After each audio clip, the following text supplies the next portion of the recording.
నమస్కారం. నా పేరు డాక్టర్ వసంత్ కుమార్.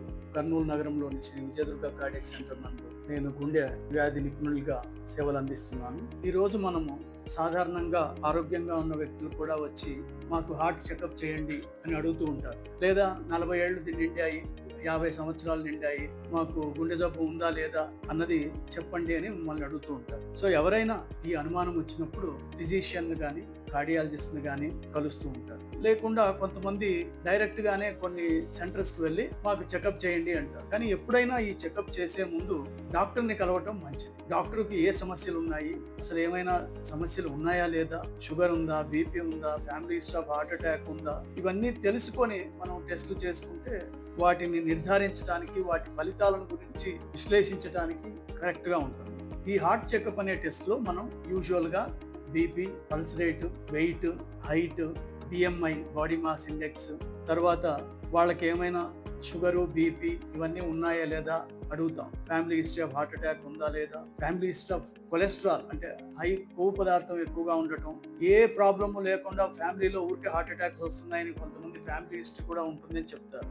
ఇవన్నీ తీసుకున్న తర్వాత మనం ఓవర్ నైట్ ఫాస్టింగ్ అంటే కనీసం 10 to 12 అవర్స్ ఫాస్టింగ్లో హాస్పిటల్కు లేదా డయాగ్నోస్టిక్ సెంటర్కి వెళ్తే మంచిది. అంటే కాఫీ, టీ తాగటం ఇలాంటివి ఏవి చేయకుండా, రాత్రి 10 తర్వాత ఏమి తినకుండా, ఉదయం కాఫీ, టీలు ఇట్లాంటివి ఏమీ తీసుకోకుండా హాస్పిటల్కి వెళ్తే మంచిది. కావాలంటే నీళ్లు తాగవచ్చు దప్పిక ఏదన్నా ఉంటే. అప్పుడు వాళ్ళు రక్తము, మోషను, యూరిన్ ఇవన్నిటితో పాటు ఈసీజీ, ఎక్స్రే, ఎకోకార్డియోగ్రామ్, తర్వాత చేయగలిగే వారికి అవసరమైన వాళ్ళకి ట్రెడ్మిల్ టెస్ట్ ఇవన్నీ చేసి, కొన్నిసార్లు అవసరమైతే అల్ట్రాసౌండ్ అబ్డమిన్, లిపిడ్ ప్రొఫైల్ ఇవన్నీ మనం చెక్ చేస్తూ ఉంటాం. సో వీటికి సాధారణంగా అన్ని పరీక్షలకు కలిపి దాదాపు 4,000 నుంచి 4,500 రూపాయలు అవుతుంది. వీటికి ఉపవాసం ఉండి చేయించుకోవటం బెటర్. అంటే రాత్రి 10 తర్వాత ఏమీ ఆహారం తీసుకోకూడదు, 10 లోపలే ఆహారం తీసుకొని ఉండాలి. ఈ రిపోర్ట్స్ అన్ని అయిన తర్వాత మీరు కార్డియాలజిస్ట్ను లేదా ఫిజిషియన్ను సంప్రదించాలి. చాలా వరకు డయాగ్నోస్టిక్ సెంటర్స్లో ఈ సదుపాయం ఉండటం లేదు. టెస్ట్ రిపోర్ట్ చేసి మీ చేతికి అందజేసి మీరు వెళ్ళి కలవండి అని చెప్తారు. సో దీంట్లో ఈ ఇంటర్ప్రిటేషన్స్లో ప్రాబ్లం వస్తుంది. అందుకు ఈ టెస్ట్లలో రిపోర్ట్లు ఎలా ఉన్నాయి, షుగర్ ఎలా ఉంది, కొలెస్ట్రాల్ ఎలా ఉంది, మీరు బరువు ఎంత ఉన్నారు, బరువు తగ్గాల్సిన దానికి ఏం చేయాలి, ఇలాంటి అన్ని రకాల అనుమానాలకు ఫిజిషియన్ లేదా కార్డియాలజిస్ట్ని కలిస్తే మీకు కొంత అనుమానం తీరుతుంది. ఈ రిపోర్ట్స్లో కొంత జబ్బులు బయటపడడానికి అవకాశం ఉంది. కానీ కొన్నిసార్లు నార్మల్గా ఉన్నా కూడా హార్ట్ సమస్య వస్తుందా అని అడుగుతూ ఉంటారు. దురదృష్టవశాత్తు కొన్నిసార్లు అలా జరుగుతుంది. ఉదాహరణకు ట్రెడ్మిల్ టెస్ట్ 100 మందికి చేస్తే 10 నుంచి 15% మందికి ఆ రిపోర్ట్లో కరెక్ట్గా రాకపోవచ్చు. దీన్ని మనము ఫాల్స్ నెగటివ్ లేదా ఫాల్స్ పాజిటివ్ అంటాం. అంటే జబ్బు ఉన్న వాళ్ళకు లేనట్లు, లేని వారికి కూడా ఉన్నట్లు వస్తుంది. సో అందువల్లే పేషెంట్ యొక్క సిమ్టమ్స్, వాళ్ళకు ఉన్న రిస్క్ ఫ్యాక్టర్స్ ఇవన్నీ చూసుకొని మనం ప్రాబబిలిటీ అని చెప్తాం. నెగటివ్, పాజిటివ్ కంటే ప్రాబబిలిటీ, మాకు హార్ట్ అటాక్ వచ్చే అవకాశం ఎంత, ఎక్కువ ఉందా, తక్కువ ఉందా, మధ్యస్థంగా ఉందా అని మనం చెప్తూ ఉంటాం. ఒక్కొక్కసారి ట్రెడ్మిల్ నెగటివ్ ఉన్నా కూడా యాంజియోగ్రామ్ అన్నది చెప్తూ ఉంటాం. ఎందుకు?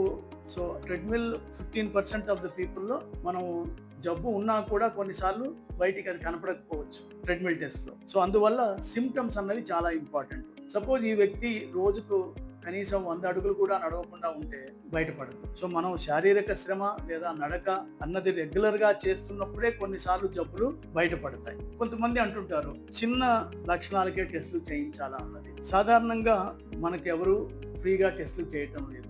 కొన్ని ఆర్గనైజేషన్స్లో, ఉదాహరణకు పోలీసులకు, ఫైర్మెన్లకు, పైలట్స్కు, డ్రైవర్స్కు, వాళ్లకు కంపెనీ వాళ్ళు, వాళ్ళ ఉద్యోగ సంఘాలు చేయిస్తున్నాయి. సొంతంగా చేయించుకునే వాళ్ళకైతే మీరు అఫోర్డ్ చేయగలిగితేనే, అంటే వాటిని ఖర్చు భరించగలిగితేనే వెళ్ళండి. లేదా నడిచినప్పుడు ఆయాసం, నొప్పి, బరువు, మంట, షుగర్, బీపీ ఏమీ లేదు, ఊబకాయం లేదు, అంటే లావుగా లేరు, ఫ్యామిలీలో ఎవరికి హార్ట్ ప్రాబ్లమ్స్ లేవు, ఇలాంటి వాళ్లకు మనం అన్ని రకాల టెస్టులు చేయాల్సిన అవసరం లేదు. కాకపోతే 15 ఏళ్ల వయసు నుంచి ఎప్పుడైనా సరే కనీసం ఒకసారి బీపీ, షుగరు, కొలెస్ట్రాల్, వెయిట్ ఇది చెక్ చేసుకోవడం మంచిది. చిన్న లక్షణాలకే టెస్టులన్నీ చేయాలా అంటే అది మనకున్న రిస్క్ ఫ్యాక్టర్స్ని బట్టి. అంటే నేను చెప్పాను కదా, ఫ్యామిలీలో చిన్న వయసులోనే హార్ట్ అటాక్స్ రావటం, కొలెస్ట్రాల్ ఎక్కువగా ఉండటం, షుగర్ ఎక్కువగా ఉండటం, చిన్న వయసులోనే పెరాలసిస్ అటాక్స్, ఇట్లాంటివి హార్ట్ అటాక్స్ ఇంట్లో ఉంటే మనం ముందుగా వీటిని తెలుసుకోవటానికి ఈ టెస్టులు చేయాల్సి ఉంది.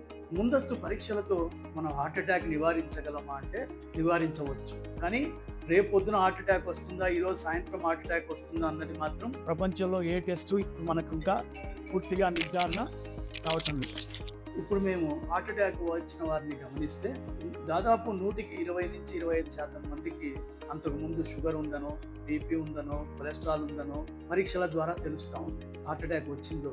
అదే మనం ముందుగా గమనిస్తే వీరిలో నివారణోపాయాలు అంటే లైఫ్ స్టైల్ మెజర్స్ అంటాం. అంటే రోజు ఎక్సర్సైజ్ చేయటం, షుగర్ కంట్రోల్లో పెట్టుకోవటం, బీపీ మందులు వాడుకోవటం, కొలెస్ట్రాల్ ఎక్కువ కాకుండా జాగ్రత్తలు తీసుకోవటం, ఇవి తీసుకుంటే ముందు హార్ట్ అటాక్ వచ్చే అవకాశాన్ని ఖచ్చితంగా నివారించవచ్చు. కొన్నిసార్లు మాకు చాలా మంది వచ్చి, సార్ మాకు ఒక డాక్టర్ ఇలా చెప్పారు, ఒక డాక్టర్ ఇలా చెప్పారు, ఒకరు యాంజియో చేయించుకోండి అన్నారు, ఒకరు వద్దన్నారు, ఒకరు బైపాస్ చేయించుకోండి అన్నారు, ఒకరు వద్దన్నారు అంటారు. ఇప్పుడు ఉన్న పరిస్థితుల్లో మీకు ఏదైనా అనుమానం ఉన్నా లేదా ఖచ్చితంగా ఒపీనియన్ తీసుకోవటం అంటే ఇంకొక డాక్టర్ ఒపీనియన్ కానీ ఇంకొక స్పెషలిస్ట్ ఒపీనియన్ తీసుకోవటం కానీ తప్పేమీ కాదు.